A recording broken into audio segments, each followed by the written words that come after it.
let's do the revision of lecture 7 of chapter units and measurement. Units and measurement. तो फिर sir ने उस सबसे पहले एक क्वेश्चन डिस्कस किया था, वो मैं भी आप लोगों के साथ डिस्कस कर रही हूँ। एक इक्वेशन टाइप की दे रखी थी, p + a/v² b - b बराबर RT।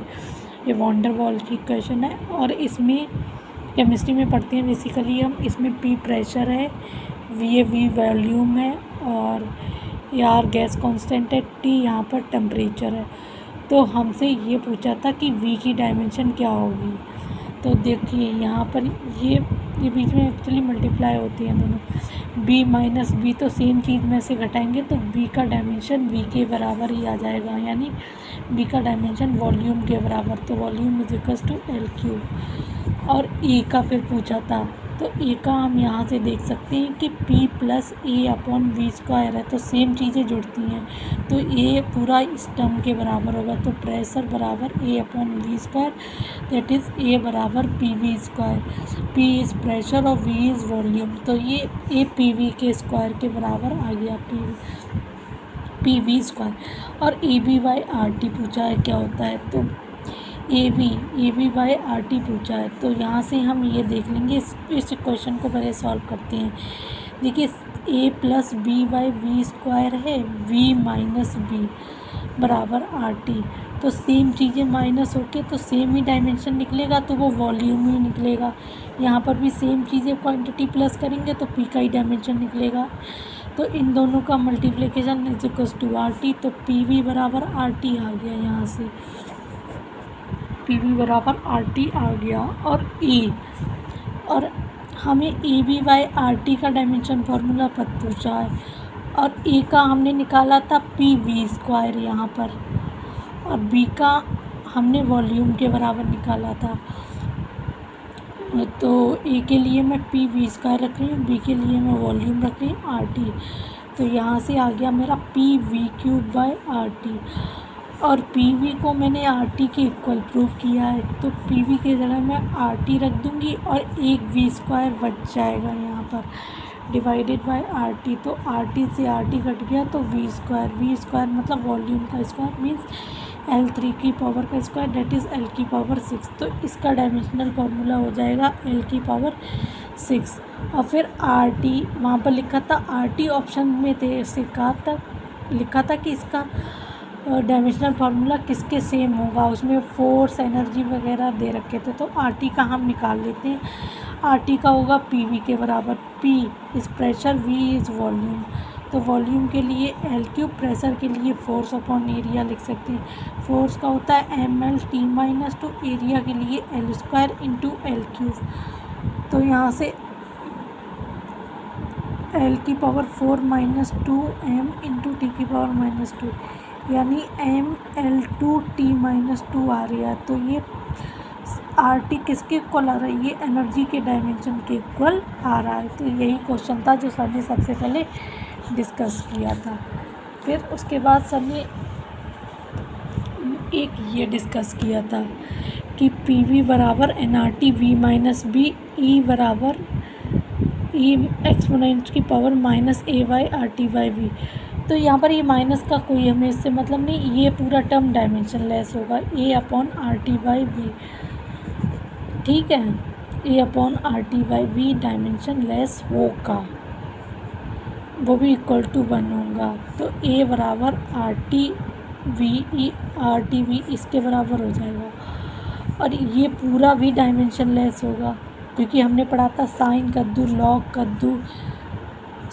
देखिए साइन कद्दू हमने पढ़ा था, डायमेंशन लेस होता है, लॉग कद्दू डायमेंशन लेस होता है, e⁻ समथिंग पूरा डायमेंशन लेस होता है, ये भी डायमेंशन लेस होता था, लास्ट लेक्चर्स में पढ़ रखा है। तो pv बराबर nRT, v - b, और ये पूरा डायमेंशन लेस, ये पूरा 1। तो p बराबर यहाँ से आ गया nRT/v - b, और v - b ये v के ही बराबर होगा। तो p बराबर nRT/v, तो pv बराबर nRT। तो RT/v, RT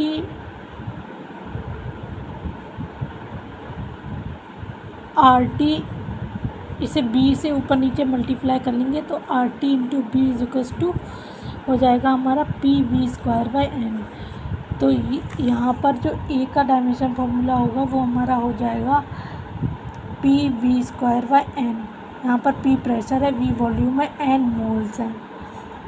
तो प्रेशर के लिए फोर्स अपॉन एरिया से, वॉल्यूम के लिए एल क्यूब का स्क्वायर, मोल्स के लिए मोल ही लिखेंगे। तो फोर्स के लिए M L T minus two, area के लिए एल स्क्वायर, तो और एल की पावर 6 यहाँ पर अपॉन मोल। तो इसे सॉल्व करेंगे तो आ जाएगा एल की पावर 7 माइनस, ये एल की पावर 7 होगी, उसमें से 2 माइनस करेंगे तो एल की पावर 5, एम एल की पावर 5, टी की पावर -2, मोल इन्वर्स, मोल इन्वर्स। तो एक ही जब ये आ गई, बी हमारा एल क्यूब के इक्वल आ गया। तो यही दोनों आंसर है, मैंने साइड में लिख रखे हैं, आप चेक भी कर सकते हैं। ठीक है, फिर सर ने बताया था कि साइन कद्दू, लॉग कद्दू, साइन इन्वर्स कद्दू, ये सब डायमेंशन लेस होते हैं। इन्वर्स भी डायमेंशन लेस होता है। वैसे तो एक्चुअली में तरीका ये होना चाहिए था, जैसे y बराबर साइन इन्वर्स माइनस एक्स है, साइन का इन्वर्स इंटू एक्स है, तो इसे मैं लिख सकती थी x बराबर साइन y बेसिकली। तो ये भी डायमेंशन लेस होता है, ये पूरा डायमेंशन लेस, ये भी डायमेंशन लेस। बट अगर हम इधर से भी देखेंगे तो भी डायमेंशन लेस है, हमें बोल सकते हैं। ठीक है, कि तो हम ये बोल सकते हैं साइन और साइन का इन्वर्स दोनों डायमेंशन लेस होते हैं। बस आपको ये याद रखना है। जैसे यहाँ पर माइनस का भी कोई मतलब नहीं था, ऐसे ही साइन में भी साइन इन्वर्स का, उसका माइनस का कोई मतलब नहीं होता। साइन इन्वर्स के साथ जो भी होता है वो डायमेंशन लेस होता है। फिर सर ने यही बता रहे थे कि फिर सर ने कहा था कभी कभी ये डी एक्स, तो इसका मतलब डेल्टा एक्स ही होता है। इफ़ एक्स इज़ लेंथ तो डी एक्स भी लेंथ ही होगा।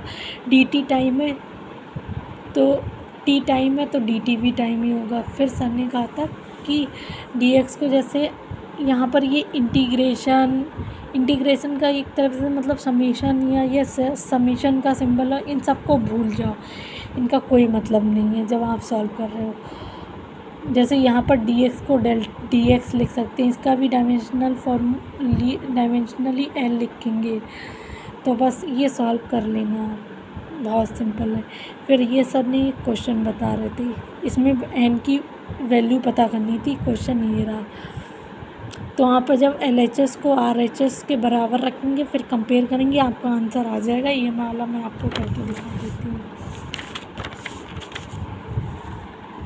ये क्वेश्चन है x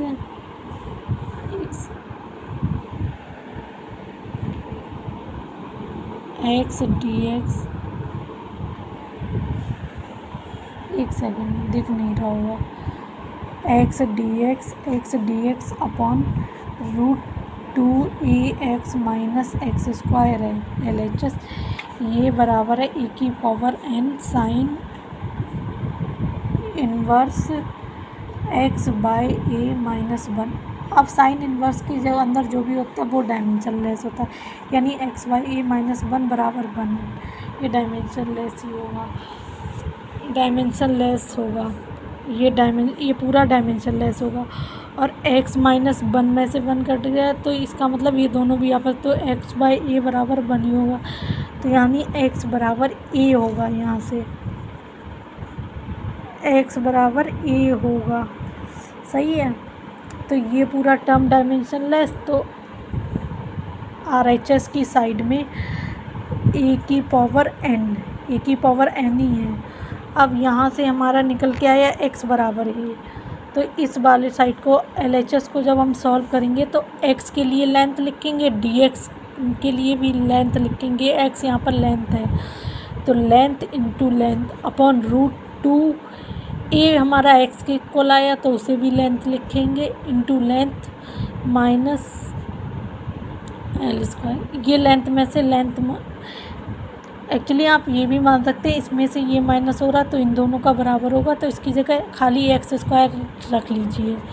खाली एक्स स्क्वायर रखेंगे रूट में, तो इसका मतलब लेंथ स्क्वायर का रूट और ऊपर भी एल स्क्वायर।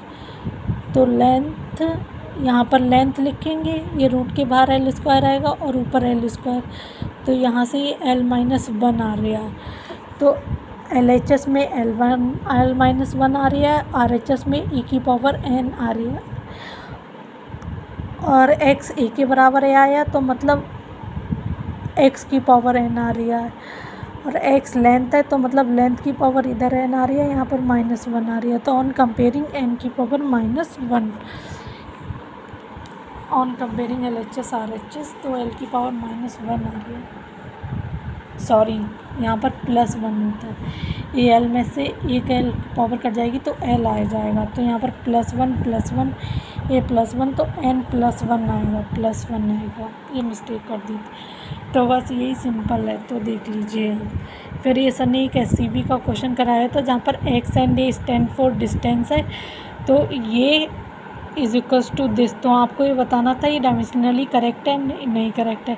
तो हम जब LHS को RHS से कंपेयर करेंगे तो वो इक्वल नहीं आ रहा है। ये जो LHS वाली साइड आ रही है वो पूरी डायमेंशनलेस आ रही थी 1 के इक्वल, और इधर साइड ये L इन्वर्स, तो ये दोनों डायमेंशनली इक्वल नहीं है, डायमेंशनली करेक्ट नहीं है।